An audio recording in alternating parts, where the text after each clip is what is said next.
আমি অত্যন্ত দুঃখিত, এই ট্যুর প্রোগ্রামের ভিডিও আমার কাছে নেই, কোনোভাবে নষ্ট হয়ে গেছে। শুধু স্টিল আর ক্যামেরায় তোলা কয়েকটি ভিডিও ক্লিপিংস রয়ে গেছে। কিন্তু এই অসাধারণ ট্যুর প্রোগ্রামটি না দেখলেই নয়, তাই সেই স্টিল ছবি আর ওই ভিডিও ক্লিপিংসগুলো দিয়ে গল্প বলার লোভটা ছাড়তে পারছি না, তাই সেই চেষ্টাই করছি।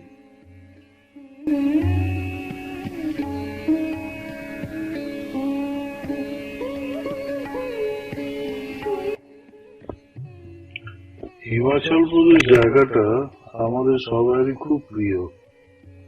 আমি বেশ কয়েকবার ওখানে গেছিও, কিন্তু 2018 সালের মাঝামাঝিতে হঠাৎ ঠিক করলাম যে কাজা, তাবো, কল্পা ওই জায়গাটা এবার যাওয়া হয়নি, যেতে হবে। তো আমরা ঠিক করলাম আমরা 5 জন সেটার উদ্দেশ্যে আমরা সেপ্টেম্বর মাসে 2018 সালে সেপ্টেম্বর মাসে সম্ভবত 13ই সেপ্টেম্বর আমরা গাড়ি থেকে বেরোলাম। গেলাম কালকা মেলে, কালকা স্টেশনে নামলাম। তারপর ওখান থেকে টয় ট্রেন ধরে সিমলা পৌঁছলাম। এই টয় ট্রেন ব্যাপারটা ওখানে খুবই সুন্দর, 200 কতটা যেন টানেল আছে, খুব সুন্দর জায়গাটা। তো সিমলা পৌঁছলাম। পরের দিন সিমলা পৌঁছেছি তখন ভোরবেলা। সারাদিন ওখানে একটু ঘোরাঘুরি করেছি।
সিমলাতে ঘোরাঘুরির ফাঁকে ফাঁকেই আমাদের খুব প্রিয় জায়গা সিমলা কালীবাড়ি গেলাম। সিমলা কালীবাড়ি সকালেও গেছি, রাত্রিরে ওখানে আরতি হচ্ছে, ওটা দেখেছি। সিমলা কালীবাড়ি থেকে সিমলা পাহাড় বড় ভালো দেখা যায়, বিশেষ করে রাত্রিরে বিন্দু বিন্দু আলো জ্বলে, সেই সব অনেক দেখা টাকা হলো।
তারপরের দিন সিমলার আরো কিছু জায়গা আরেকবার করে গেলাম, যেমন হচ্ছে কুফরি।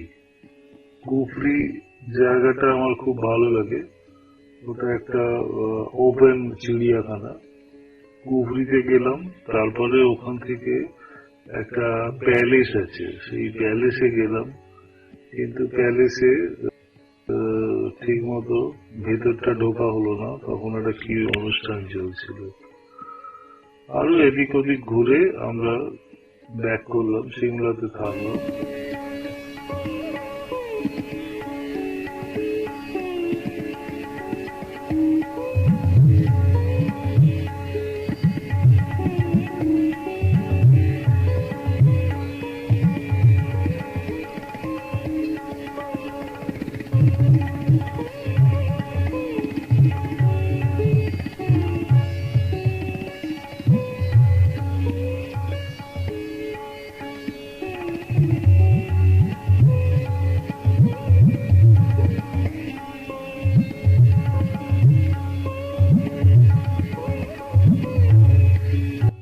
কুফরি জায়গাটা আমার খুব ভালো লাগে। ওটা একটা ওপেন চিড়িয়াখানা।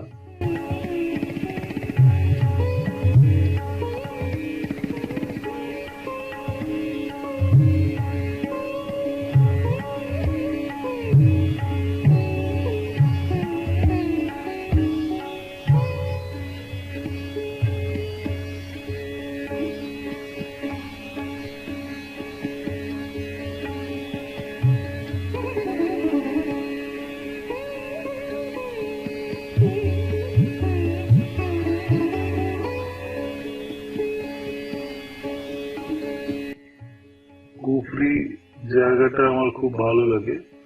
ওটা একটা ওপেন চিড়িয়াখানা।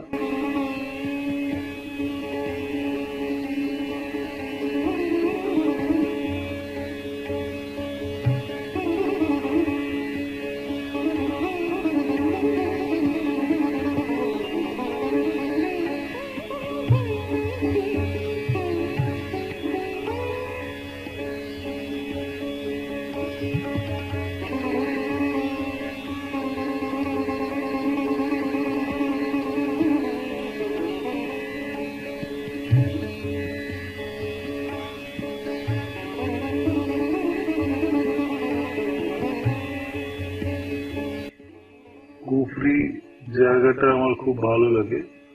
ওটা একটা ওপেন চিড়িয়াখানা।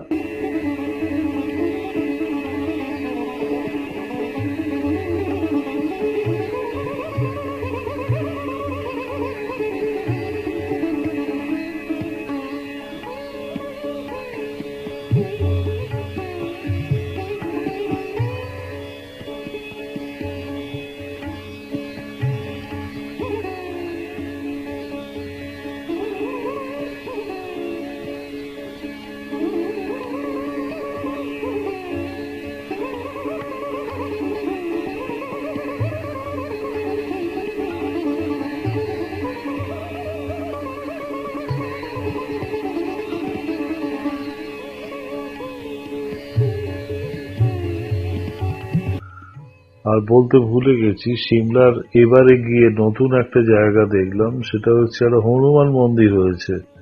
বিশাল একটা লম্বা হনুমানজির মূর্তি, এবং সেখানে একটা মন্দির যেখানে গাদা গাদা বাঁদর এবং তাদের উৎপাত। আগে আমরা সিমলা গিয়ে এই হনুমান মন্দির দেখিনি, এটা নতুন হয়েছে।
সিমলা থেকে আমরা পরের দিন গাড়িতে উঠলাম।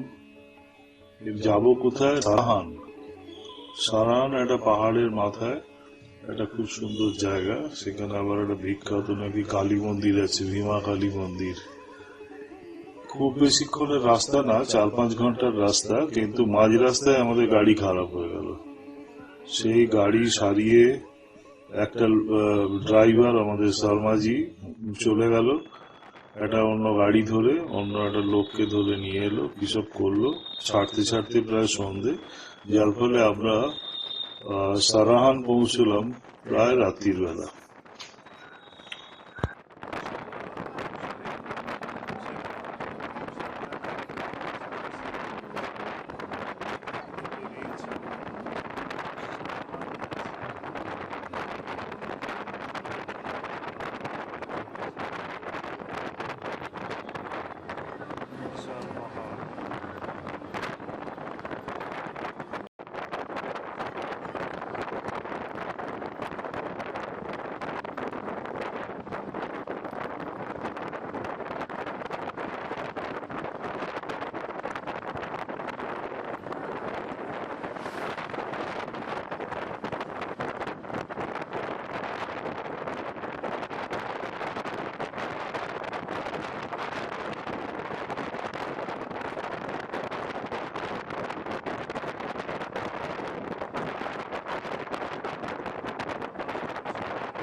তারপরের দিন সাহারানে আমরা একটা জায়গা গেলাম, সেটা সকালবেলা। ওখানে বিখ্যাত ভীমা কালী মন্দির। এই ভীমা কালী মন্দির ইতিহাসের আছে, যার নাম আছে, অনেক পুরনো মন্দির। এই মন্দিরে আমরা ভীমা কালী দেখলাম।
একটা মাঝখানে জায়গা দেখলাম, ওটার কি নাম, জিওরি কালচাম।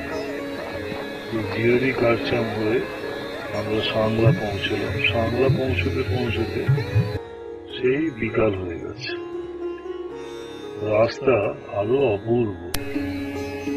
অপূর্ব বললে ভুল হবে, কিছু দূর যাওয়ার পর থেকে বসপা নদী এলো। বসপা নদীর পাশ দিয়ে আমাদের গাড়ি যেতে শুরু করলো।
সারাহান থেকে সাংলা যাওয়ার পথে একটা অদ্ভুত জায়গা পড়ল।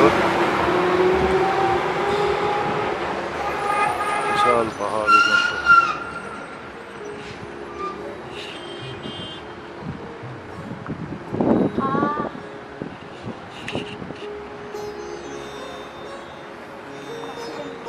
অনেক নিচে একটা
সমুদ্রের ওপরে একটা ড্যাম, এটা বসপা নদী আর শতদ্রু দুটো মিলিয়ে সটলেজ ড্যাম।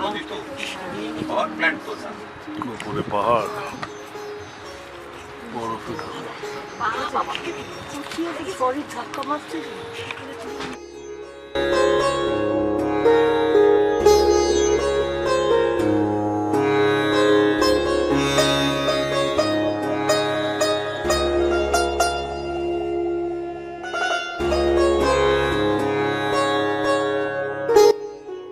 সাংলা একটা অপূর্ব জায়গা, একটা পাহাড়ের উপরে, মানে নীল আকাশ, সাদা মেঘ এবং অনেক দূরে দূরে কত সব পাহাড় দেখা যাচ্ছে। অসাধারণ সিনারি।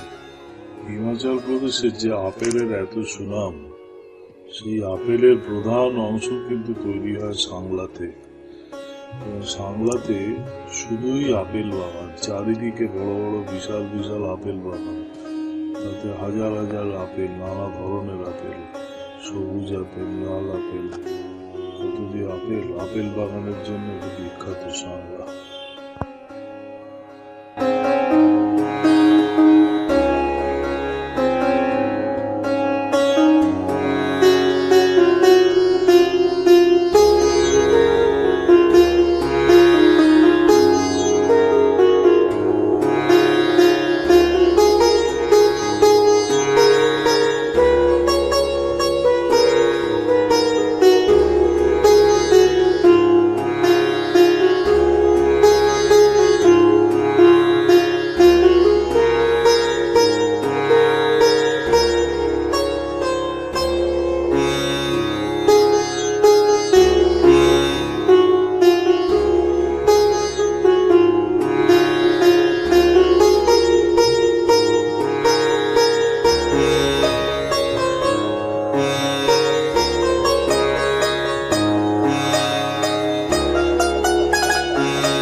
সাংলা থেকে আমরা তারপরের দিন গেলাম ছিটকুল। সাংলা থেকে আমরা ছিটকুল গেলাম, বেশ কয়েক ঘন্টা জার্নি। মাঝখানে পড়লো রাপচাম বলে একটা জায়গা, এবং জায়গা একটা পাহাড়ের উপরে, মানে নীল আকাশ, সাদা মেঘ এবং অনেক দূরে দূরে কত সব পাহাড় দেখা যাচ্ছে। অসাধারণ ছিল। ফেরার সময় আমরা মনাস্ট্রি দেখলাম, তারপরে একটা মন্দির দেখলাম। আমরা এখন ছিটকুলে এসেছি, এটা বসপা নদী। খুব সুন্দর দেখতে জায়গাটা। পাহাড়, ভ্যালি, খুব সুন্দর ভ্যালি।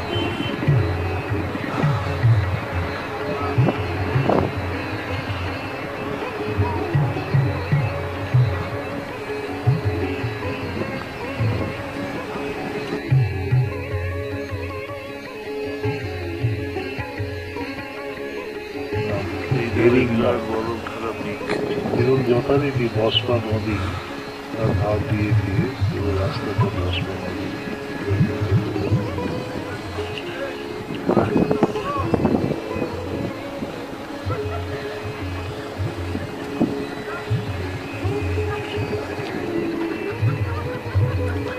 এই দেখো, এদিকে দেখো,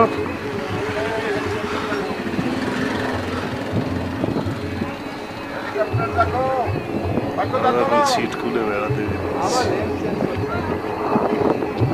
আর এটা ঢুকে যাবে, তোলা যাবে না।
সিটগুলো বিরাট একটা ভ্যালি। হোটেল, আপনি ওইখানটায় যান, সব হোটেল।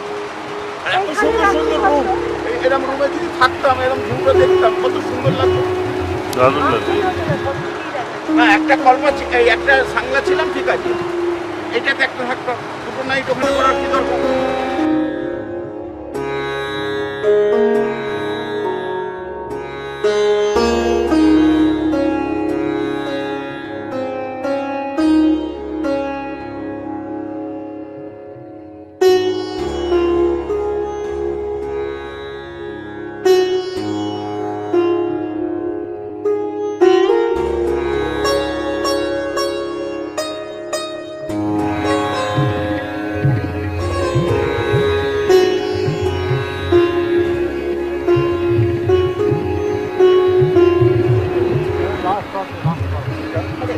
বিশাল চাই নাকি বিশাল পিকের নিচে এখানে জসপা এত বস সুন্দর, পার্ক। ভালো লাগছে। খুব সুন্দর। জানতে লাগছে। কিন্তু ওখানে যেটা নামলো কি করে, গাড়িতে ওখানে নেমেছে মনে হয়। ওই তো ট্রাভেলার গাড়ি। ট্রাভেলার নয়, হ্যাঁ ট্রাভেলার গাড়ি। এই ক্যাম্পে, হ্যাঁ এই যে ক্যাম্পের গাড়ি, এখানে আমাদের নামলো ছিল। না না, গাড়ির কথা বলছি।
সারাদিন আমরা ছিটকুলে কাটালাম। অসম্ভব সুন্দর জায়গা।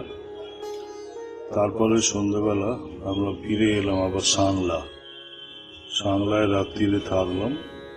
পরের দিন আমরা যাব কল্পা।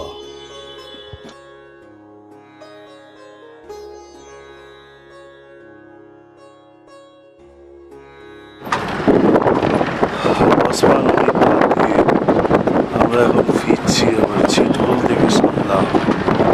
অসাধারণ দৃশ্য বসপা নদী রাস্তার পাশ দিয়ে বের হয়েছে।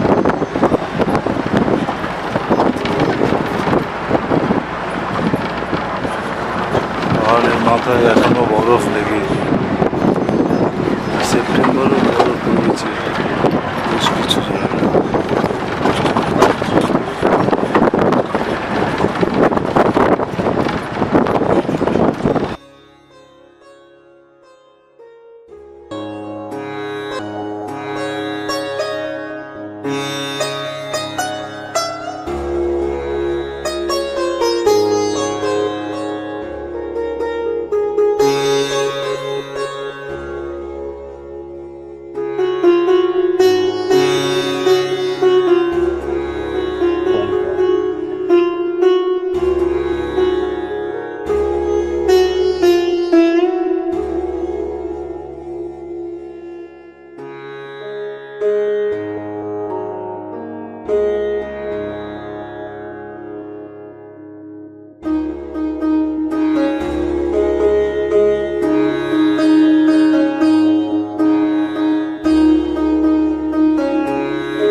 বসপা নদী বয়ে যাচ্ছে। আমাদের কাঠচাপ ড্যাম পড়লো। এই বসপা নদীর উপরে বিরাট ড্যাম আছে, কাঠচাপ ড্যাম। এই যে বসপা নদী বয়ে যাচ্ছে।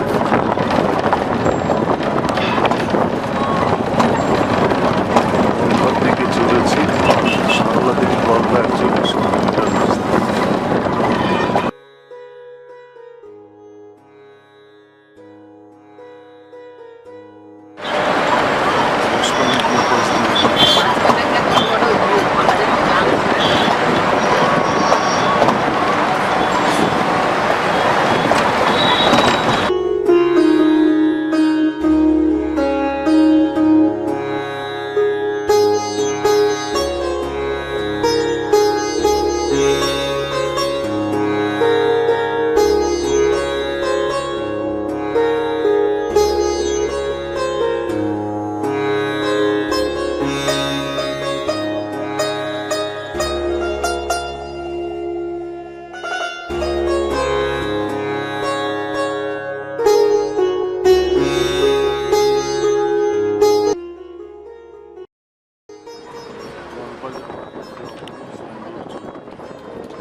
কল্পার রাস্তায় চলেছি, অল্পই বাকি আছে। চারিদিকে বরফ ঘেরা পাহাড়।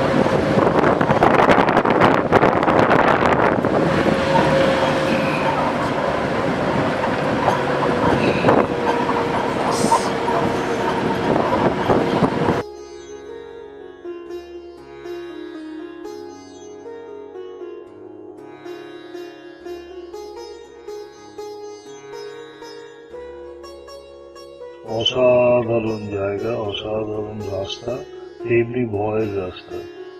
এই সাংলা থেকে কল্পা যেতে বেশ কয়েকটা নামকরা জায়গা পড়লো, তার মধ্যে একটা হচ্ছে রিকংপ্রিয়। বেশ সুন্দর জায়গাটা এবং বেশ ভালো জনবসতিও আছে। তো কল্পায় আমরা পৌঁছলাম তখন ওই বিকালের দিকে, দুপুরের দিকে গিয়ে ওখানে আমরা লাঞ্চ খেয়েছি।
তারপরের দিন কল্পা আমরা সাইট সিইং করতে যাই।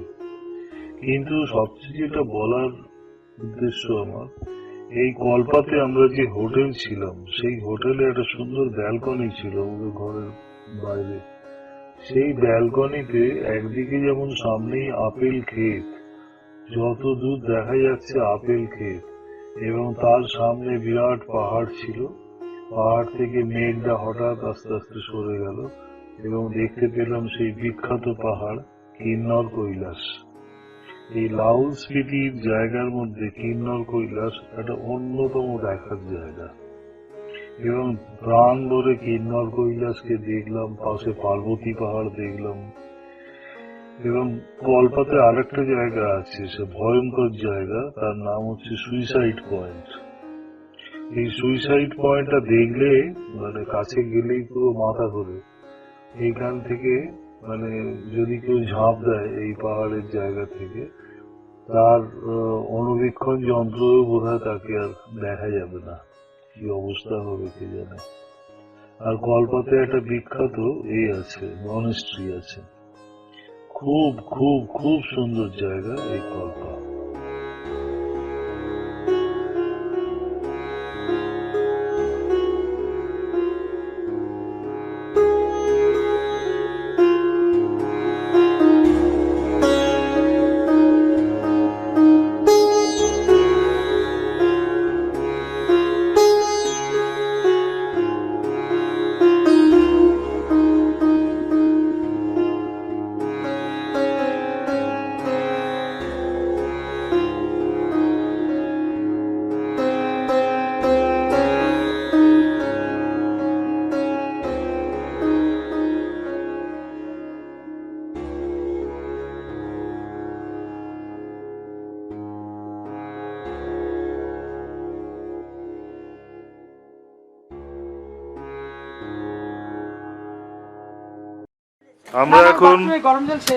আমরা এখন কল্পার হোটেল অশোকে রয়েছি।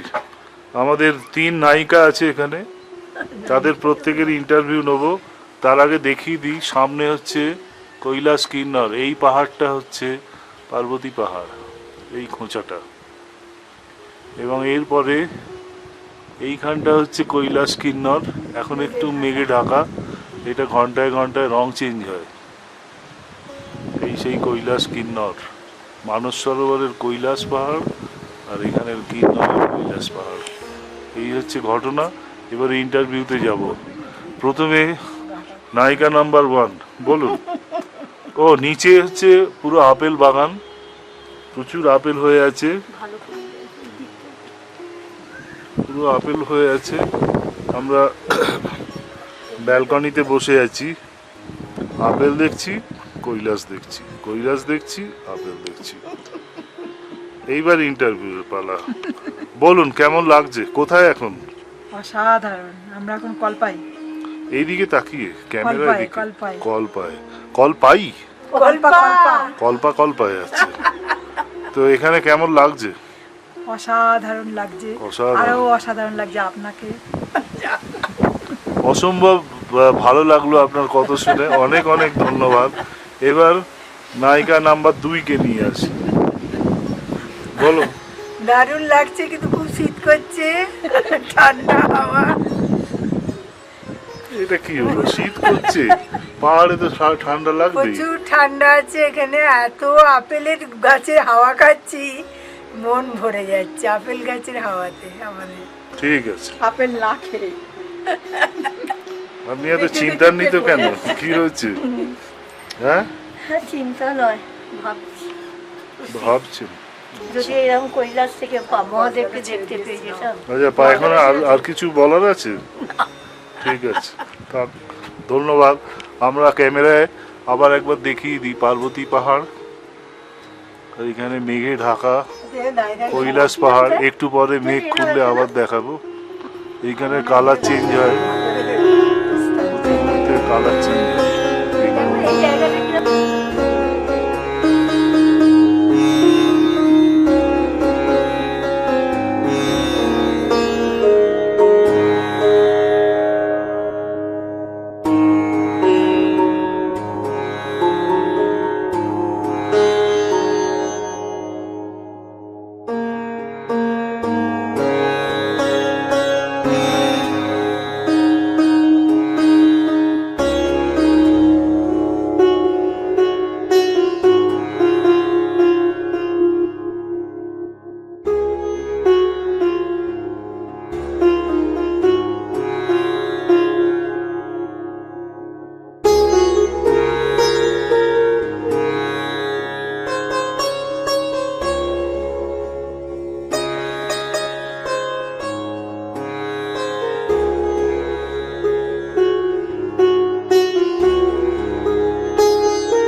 তারপরের দিন আমরা কল্পা থেকে গেলাম নাকো থেকে তাবো। এইসব অপূর্ব সুন্দর জায়গা, তেমনি বাজে রাস্তা বলতে মাঝে মাঝে কিছু নেই, এবং যেতে গিয়ে পড়লো পাওয়ারি, নাকো, সান্ডো, এইসব সুন্দর সুন্দর জায়গা পড়লো। রাত্রিরে আমরা তাঁবুতে ছিলাম।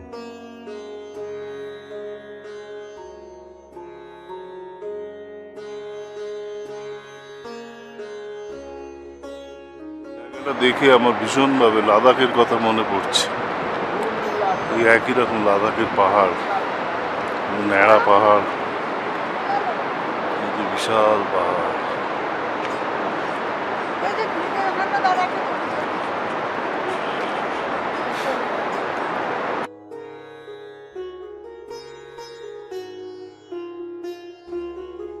এখানে সমস্ত ফটোগ্রাফাররা এখন ছবি তুলছে।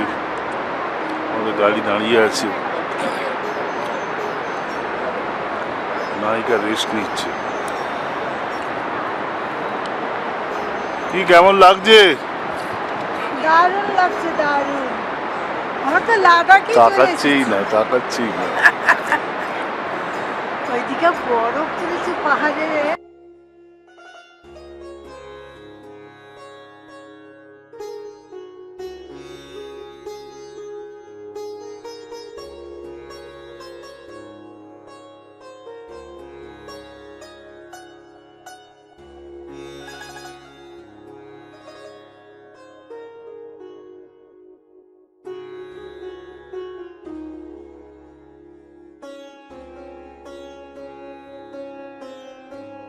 আমরা এখন নাকো যাচ্ছি। দুর্গম রাস্তা, একদম লাদাখের মতো অবস্থা।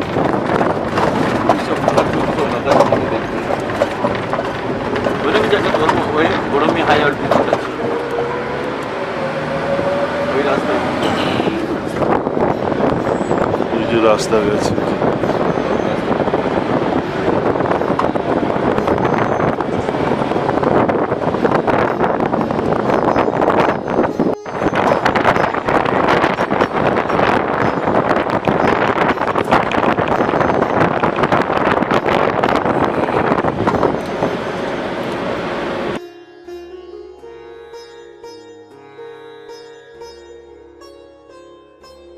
আমরা এখন নাকোতে আছি।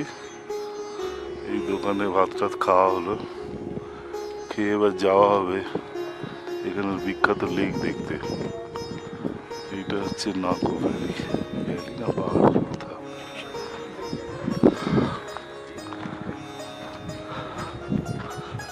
কি রাস্তা দিয়ে এলো।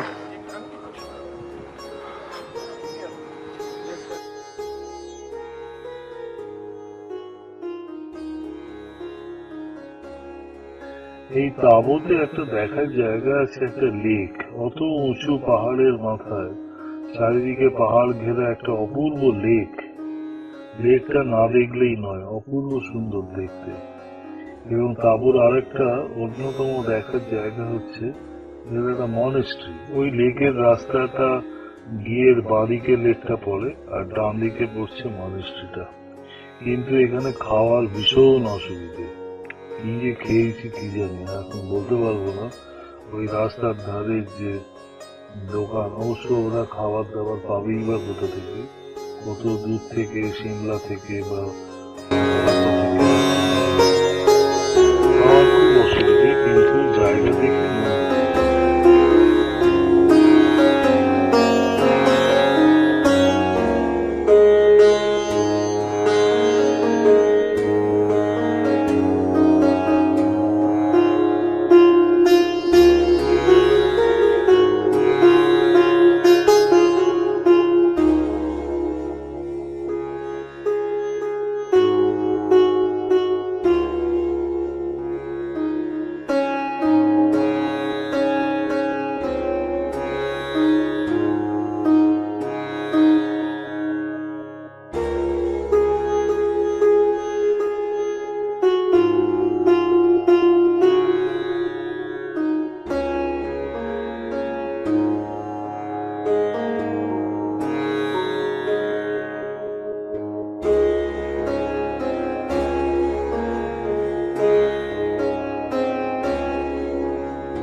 আজকে 21 তারিখ। আজকে সকাল 11টায় আমরা বেরোলাম তাবো থেকে। এখন যাচ্ছি কাজার দিকে। এখানে স্পিতি নদীর ধার দিয়ে অত্যন্ত সুন্দর দৃশ্য। স্পিতি নদী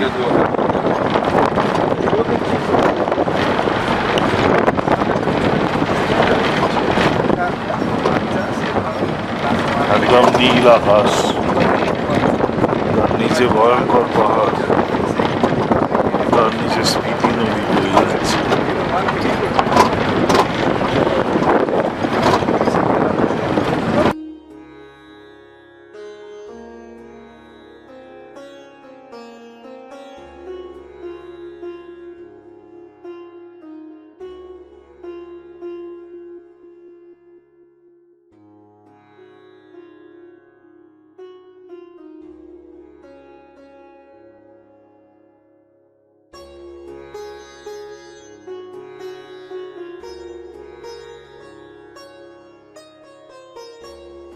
আমরা এখন কাজার ডঙ্কার মনস্ট্রিতে যাচ্ছি। এটা 14,100 ফুট উপরে স্পিতি নদী বয়ে যাচ্ছে। অদ্ভুত সুন্দর জায়গাটা দেখতে।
তারপরের দিন আমরা তাবো থেকে গেলাম কাজা। কাজা আর একটা অসাধারণ সৌন্দর্যময় জায়গা। এই কাজাতে দেখার জায়গা আছে, খুব সুন্দর সুন্দর কিছু জায়গা আছে, যেমন বিখ্যাত ঢঙ্কার মনেস্ট্রি এখানে এই এতে কাজাতে। এবং এখানে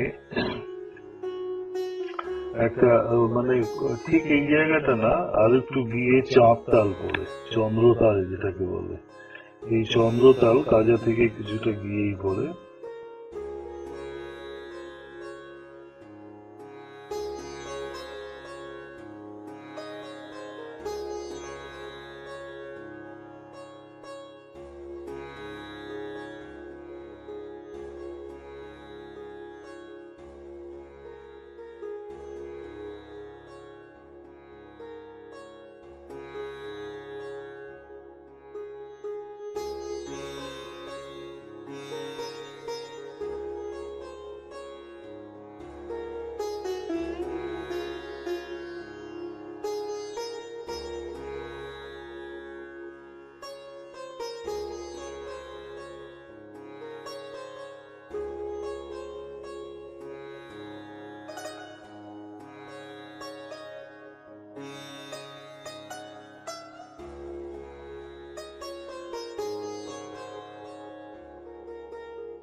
কিন্তু এই কাজা যেটা অপরূপ সৌন্দর্যময় জায়গা ছিল, পরের দিন আমরা সাইট সিইং করতে গিয়েই আরম্ভ হলো হঠাৎ আকাশ অন্ধকার করে প্রচন্ড তুষারপাত শুরু হয়ে গেল। বরফে আর কিছু দেখা গেল না, রাস্তাঘাট সমস্ত অন্ধকার হয়ে গেল। আর বরফ, প্রচন্ড বৃষ্টি পড়ার সময় যেরকম দিশেহারা অবস্থা হয়, আমাদের সেরকম বরফে দিশেহারা অবস্থা হলো। আমাদের ড্রাইভার ছিল খুব এক্সপার্ট ড্রাইভার, একজন শর্মাজি। তো আমরা সেই এই কাজাতেই সেই বিখ্যাত পোস্ট অফিসটা দেখতে গেছিলাম, যেটা পৃথিবীর হাইয়েস্ট পোস্ট অফিস, পৃথিবীর সবচেয়ে উচ্চতম জায়গায় অবস্থিত পোস্ট অফিস। এবং সেই পোস্ট অফিস একটা মনেস্ট্রি আছে। আমরা কাজা থেকে এখন না নেমে নেমে কাজার এতে যাচ্ছি। বলো एक पानी का बोतल दो किसके पास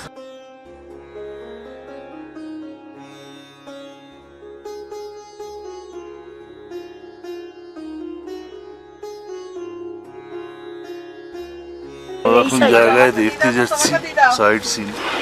পাহাড়ের মাথায় প্রচন্ড বরফ পড়েছে, স্নোফল হচ্ছে। ये बाल्टी में भी एक बोतल ये बाल्टी में आधा बोतल তো সেইখান থেকে সবে আমরা ওইখানে মহানিষ্ঠটা দেখে, পোস্ট অফিসটা দেখে ওখানে আসছি, আর প্রচন্ড তুষারপাত শুরু হলো। কিছুক্ষণ ভালো লাগলো, তুষারপাত বেশ সুন্দর হচ্ছে, কিন্তু তারপরে ভয় করতে লাগলো যে ফিরবো কি করে এই রাস্তা দিয়ে। আমাদের যে বললাম এক্সপার্ট ড্রাইভার ছিল শর্মাজি বললো আর এক মুহূর্ত এখানে থাকা যাবে না, এরপরে কিন্তু গাড়ি স্কিড করে খাদে পড়ে যাবে, সুতরাং খুব রিস্কি, তাড়াতাড়ি চলুন। আমরা তো ভয় তাড়াতাড়ি আবার উঠে পড়লাম গাড়িতে। গাড়ি চলতে শুরু করলো ভীষণ আস্তে আস্তে, যাকে বলে পা টিপে টিপে চালানো। সেইভাবে খাদের বাঁচিয়ে বরফ দেখে মাঝে মাঝে থেমে কাঁচ মুছে যেতে শুরু করলো শর্মাজি। আমাদের অবশেষে অনেকক্ষণ চিন্তার মধ্যে রেখে কাজাতে পৌঁছলাম আমরা। বেশ তখন অন্ধকার হয়ে গেছে।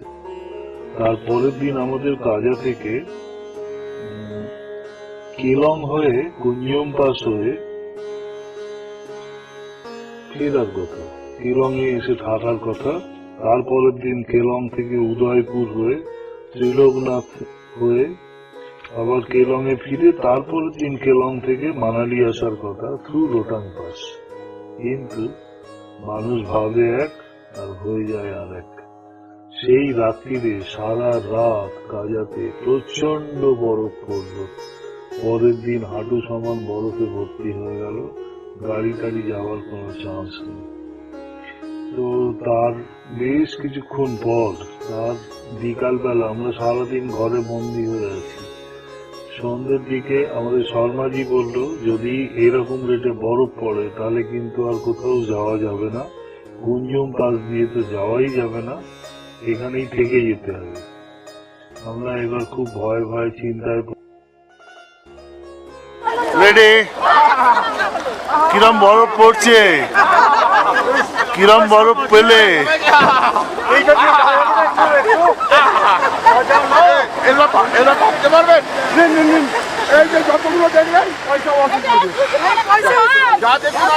পুরো চারিদিকে বরফ পড়ছে, চারিদিকে বরফ পড়ছে।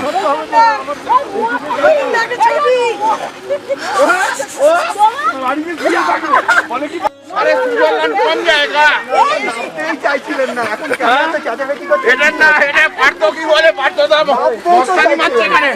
আমি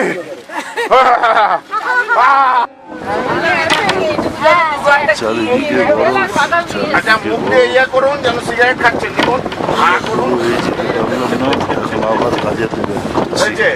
এইবার ভিডিওতে লাগাই বিশাল সুইজারল্যান্ড করে পাবো না।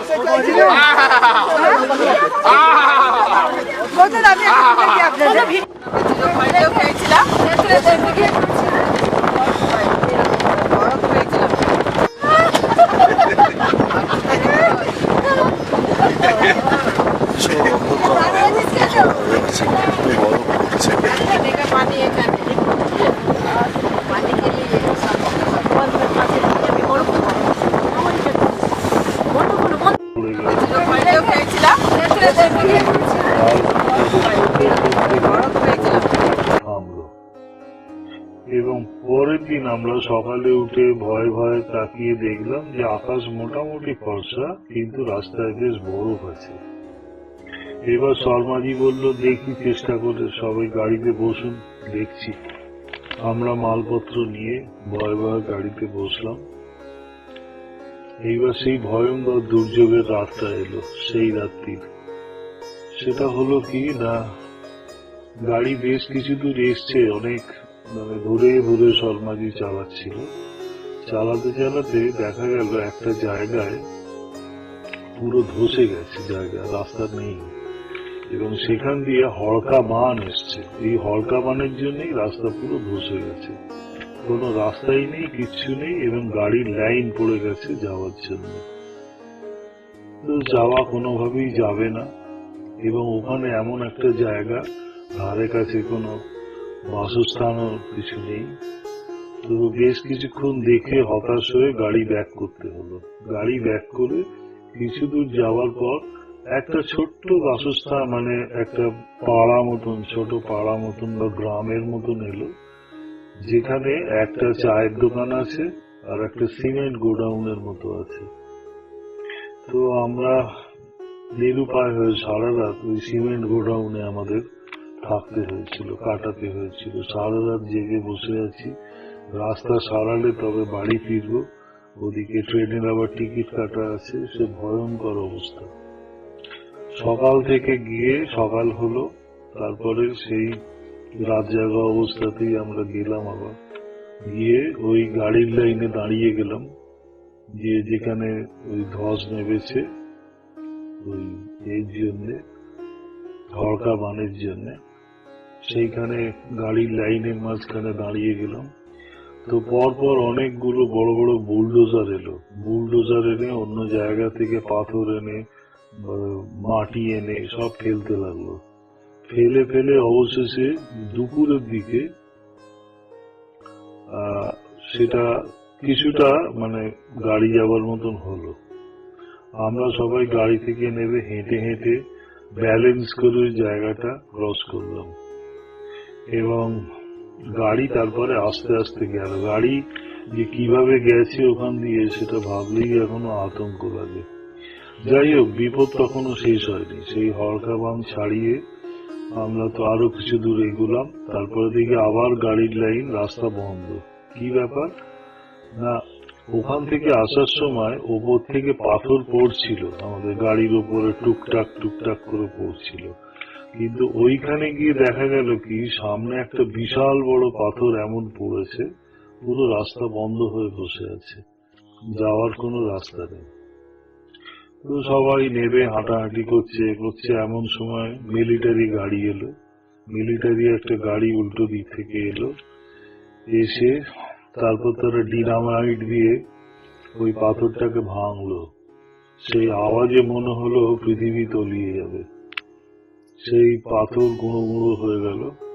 গুঁড়ো গুঁড়ো হওয়ার পর কোনো মতে আবার রাস্তা হলো।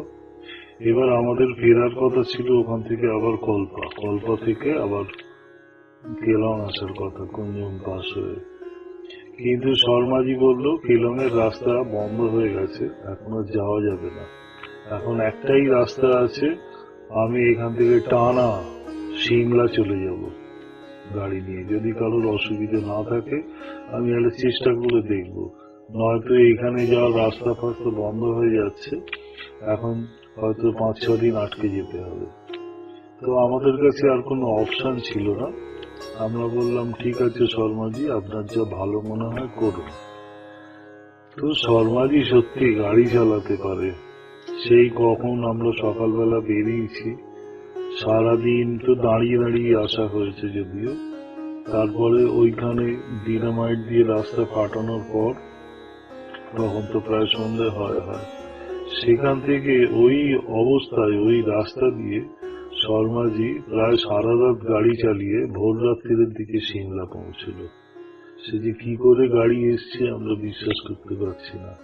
অন্ধকার রাস্তায়, আবার ওরম ভয়ঙ্কর রাস্তা দিয়ে এসেছিল। কিন্তু দুঃখের বিষয়, এই ট্যুরের, এই অসাধারণ ট্যুরের যেমন বিপদেও পড়েছি, তেমনি অসাধারণ জায়গার সৌন্দর্যও দেখেছি। এর ভিডিওটা কোনোভাবে নষ্ট হয়ে গেছে, কিন্তু স্টিল ছবিগুলো এবং ওই স্টিল ছবির ক্যামেরাতে কিছু ভিডিও ছোট ছোট ক্লিপিংস করেছিলাম, সেগুলো দিয়েই এই ভিডিওটা তৈরি করলাম। তবু যতটা বোঝা যায়, যতটা দেখা যায় ততটাই ভালো। আশা করি কিছুটা হলেও ভালো লেগেছে। সবার ভালো লাগলেই আমারও ভালো লাগবে। ধন্যবাদ।